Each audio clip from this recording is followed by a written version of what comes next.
களப்பூர் கவி கவிதைகள் யூடியூப் சேனலின் சுவைஞர்களே, இனிய வணக்கம். காட்டுப்புறத்தான் கவிதைகள் எனும் நெடுந்தொடர் ஒன்றை தினம்தோறும் கதையும் கவிதையுமாக உங்களுக்கு வழங்க இருக்கிறேன். பட்டிக்காட்டு கிராமத்திலே பிறந்த ஓர் காட்டுப்புறத்தானின் வாழ்க்கை வரலாற்றை பகுதி பகுதியாக உங்களுக்கு தினம்தோறும் வழங்க இருக்கிறேன். கவிதையின் இன்றைய கவிதை முதல் கவிதையாக இளமை நினைவுகள் எனும் தலைப்பிலே கவிதை ஒன்றை வழங்குகிறேன். பல்வேறு சுவையான நிகழ்வுகளை ஒவ்வொரு நாளும் நீங்கள் கேட்டு ரசிக்கலாம். இன்றைய கவிதை இளமை நினைவுகள். ஆடுகளை மேய்க்கச் சொல்லி அம்மா அனுப்பி வச்சா. கம்புங்கொல்ல ஓரத்தில் கவனமாக அவனும் மேய்ச்சான்.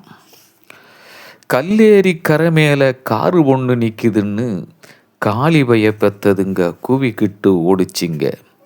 அடிமனசில் ஆசை வர ஆடுகளை வேலியில் அப்படியே கட்டிவிட்டு காரு பார்க்க ஓடிப்போனான். ஊரை விட்டு காருகாரம் போகும் வர காத்திருந்து பார்த்து பார்த்து ரசிச்சதுல பசி கூட மறந்துடுச்சு.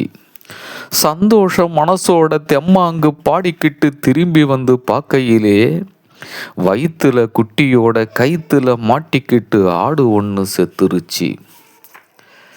வாரத்துக்கு ஆடு வாங்கி வளர்த்து வந்த ஆத்தாவும் கூலிக்கு களபறிக்க மேலே வெளியே போயிருந்தா.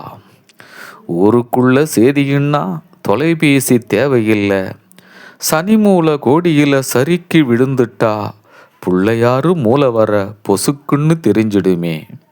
காட்டாமணக்கு செடி கையிலே துடிதுடிக்க காளிதேவி கோபமெல்லாம் கண்களிலே அனல் பறக்க அந்த அம்மா அடிச்ச அடி அத்தனையும் பாடந்தானே.